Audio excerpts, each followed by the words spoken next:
માંગરોળ નગરપાલિકાની ચૂંટણીમાં આજે ભારતીય જનતા પાર્ટી દ્વારા સેન્સ પ્રક્રિયા શરૂ કરવામાં આવી।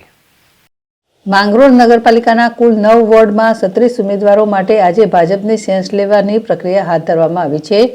માંગરોળ નગરપાલિકાના કોંગ્રેસનો ગઢ મનાય છે, પરંતુ ભાજપ માટે પણ આસાન નથી। આજે ભાજપ દ્વારા સેન્સ પ્રક્રિયા હાથ ધરવામાં આવી છે।